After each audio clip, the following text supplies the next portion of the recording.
A great day on the water can still become a terrible YouTube video. And once you understand why, you'll never review your footage the same way again. Welcome to the Fishing Channel Lab, where I analyze what the biggest YouTube educators are teaching and apply it to fishing creators just like you.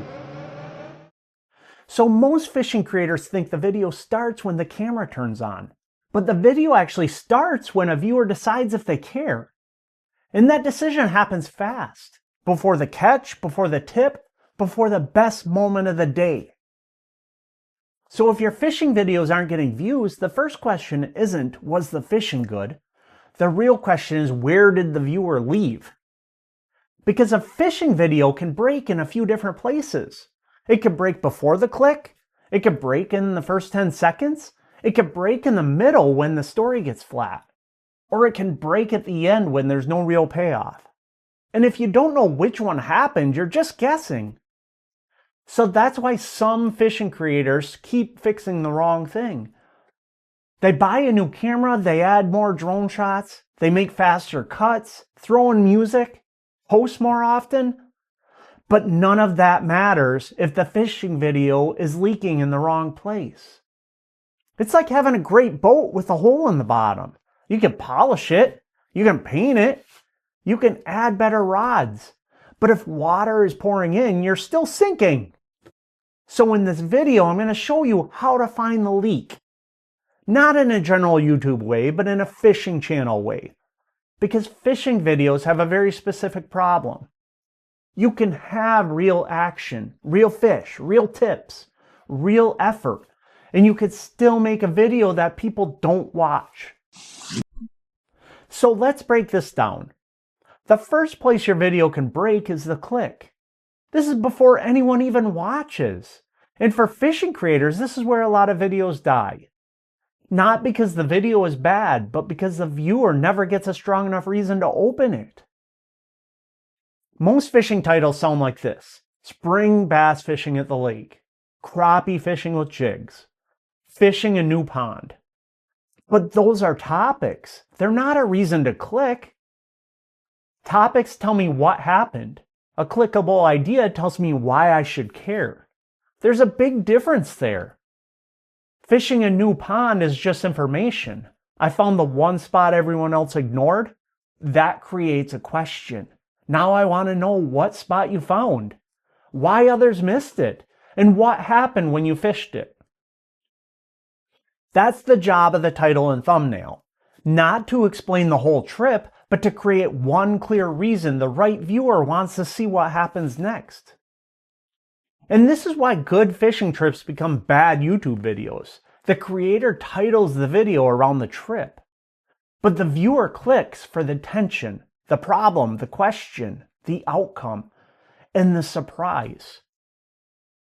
So when you review an old fishing video, don't start by watching the footage, start with the package. Ask this: would a stranger know why this fishing video matters in 1 second? Not your friend, not someone who already likes you, but a stranger. If the answer is no, that video has a click problem. The second place your video can break is the first 10 seconds. This is the most painful one because the viewer actually clicked. They gave you a chance. But then they left before the video really started. And in fishing videos, this happens all the time. The video opens with walking to the truck, launching the boat, saying what lake you're at, talking about the weather, explaining the gear, showing the rods. And then 5 minutes later, the real story finally shows up. But the viewer doesn't know the real story is coming. They only know what you've shown them so far. And if the first 10 seconds feel random, slow, or unclear, they're already gone. The first 10 seconds are like casting to a fish sitting under a dock. You don't have 10 chances. You need the first cast to land close enough to get attention. Your opening has to tell the viewer 3 things fast. What are we trying to do? Why is it hard? Why should I stay? For example, don't start with, "What's up guys, we're out here at the lake today." Start with, "I've got 2 hours to figure out where these bass moved after last night's cold front. Now we have a problem, a time limit, a fishing situation. We have a reason to watch. That doesn't mean every video needs to be dramatic. It means every video needs a clear promise. The viewer should know what they're waiting for. A big bite, a pattern, lesson, mistake, test, a challenge, a decision, something. If they don't know what they're waiting for, they don't wait. The third place your video can break is the idea. This one is tricky because sometimes the fishing was good, but the video idea wasn't. That sounds harsh, but it's important.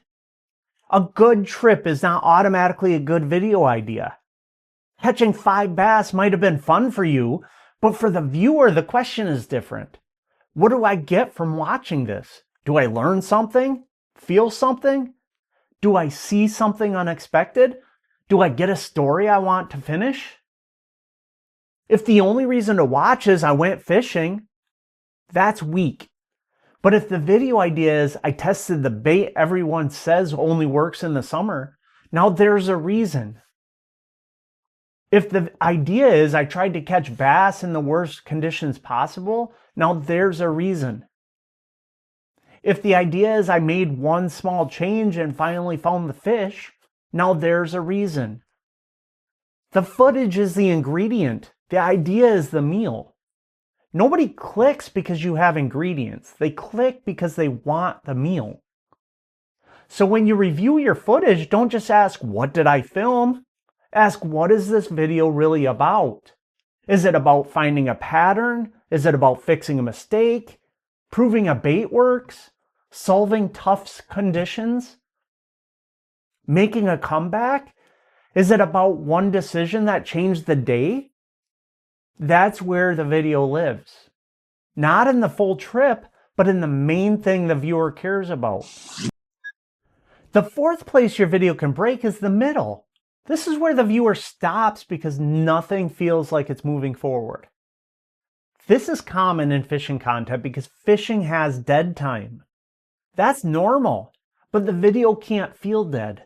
There's a difference. Real fishing has waiting. YouTube needs progress. So your job isn't to show everything that happened. Your job is to show the moments that move the viewer toward the payoff. Think of your video like a trail through the woods. Every scene should be a marker that tells the viewer we're getting closer.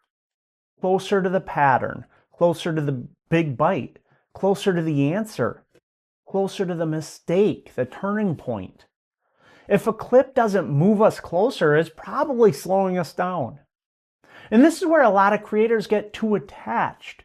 They keep a cast because it looked good. They keep a conversation because it was funny to them. They keep a long fight because they remember how exciting it felt. But the viewer doesn't feel the memory, they only feel the video. So the question is simple, does this part create progress? If yes, keep it. If no, cut it, shorten it, or turn it into a quick bridge. A fishing video doesn't need constant action, but it needs constant direction. The fifth place your video can break is clarity. This is a silent killer. The viewer might not even know why they left. They just feel lost. And when people feel lost, they just click away. This happens when the creator knows too much. You know the lake, you know the weather, the bait, you know what happened before the camera was even on.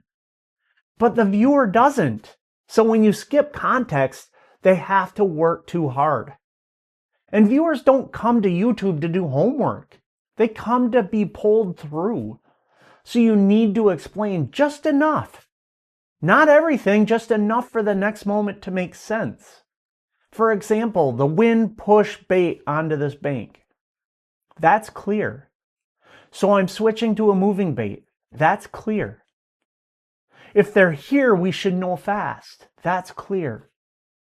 Now the viewer understands the decision. They understand the expectation. And they know what to watch for. Clarity is like clean water. When it's clear, the viewer can see where the video is going. When it's muddy, they lose confidence. When they lose confidence, they bounce. So when you review your video, watch for confusion. Anytime you change spots, change baits, change the plan, or change the goal, explain why. One sentence is often enough.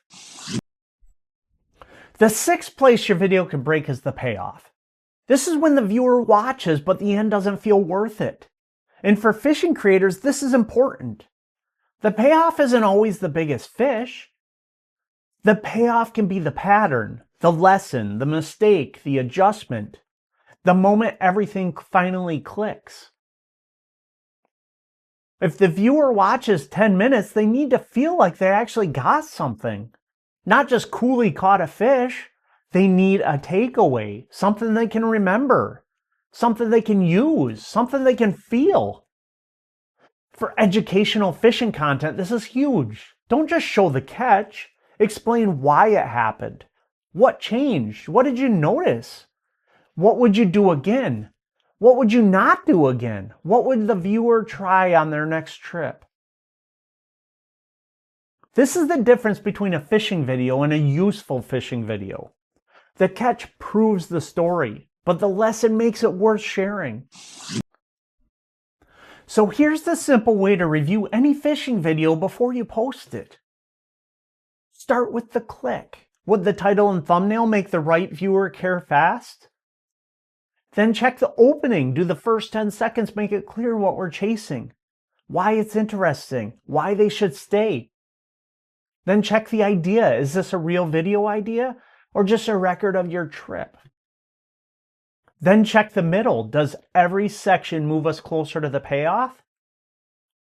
Then check clarity. Does the viewer understand your decisions as they happen?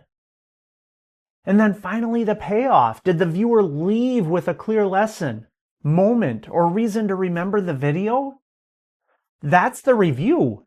That's the diagnostic. And once you start watching your videos this way, you stop asking why the algorithm didn't push this. And you start asking a much better question. Where did the viewer lose interest? That question gives you control. If they didn't click, fix the package. If they left early, fix the click. If they got bored, fix the story. If they got confused, fix the explanation. If they finished but didn't care, fix the payoff.